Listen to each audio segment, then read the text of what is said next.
Imagine what it would be like if you could wake up in your New York City apartment at 7 a.m. and make it to your job in London, England by 9:30 in the morning. That would be a possibility if we dug tunnels between the two continents. Just try not to get sick. Believe it or not, something like this is possible. But how would we make a tunnel like this? And how much would it cost? This is What If, and here's what would happen if we dug tunnels between continents. That's right, a tunnel like this is possible.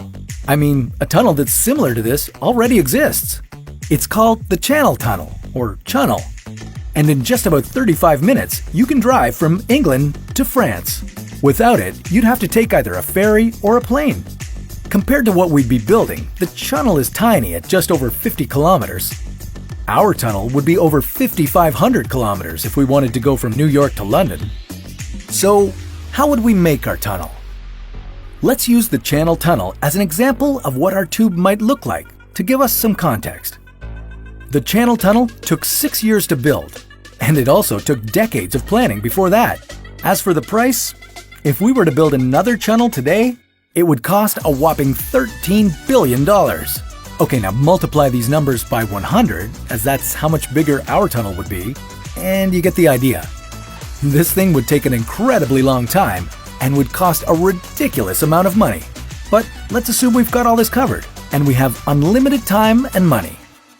Just because we have enough resources doesn't mean we should be stupid in how we use them. If we tried to avoid all the water and went underneath the seafloor, we'd have to bore through the ground from England all the way to America.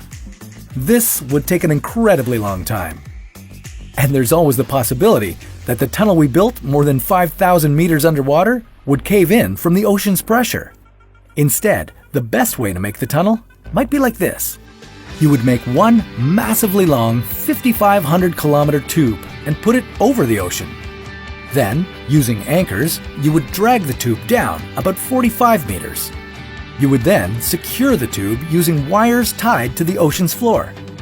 Okay, now that we have our tunnel, what do we fill it with? Will we drive through it?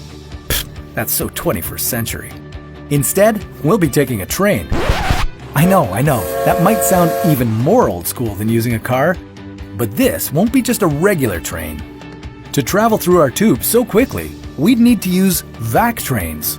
This system would essentially act as a vacuum that would take all the air out of the tube. This would allow the train to travel at incredibly high speeds due to there being little or no air resistance. Not only that, but our train would also be levitating, using high-powered magnets or with air, kind of like an air hockey table. Where are my Canadians at? After propelling the train forward with a high-powered engine, it could cruise for hundreds, if not thousands of kilometers, since there's no friction to stop it. With this little resistance, the vac train can go up to 8,000 kilometers per hour. But we won't be going that fast, as that could be incredibly dangerous. Not just for the train, but for your physical well-being. Instead, you'd be going about 2,000 kilometers, which is almost double the speed of sound. But don't be too alarmed by this. Your body should be able to handle it just fine. After all, the Concorde passenger jet flew this fast for years before it was decommissioned. So, it is possible that we'll see a pipe that connects across the Atlantic Ocean one day. As long as we have enough money, time, and resources.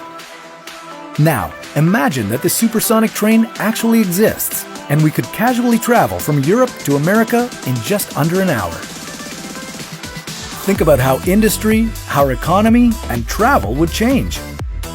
But what if we never even had to travel from Europe to America, as the land masses were already connected? Well, that sounds like a story for another What If.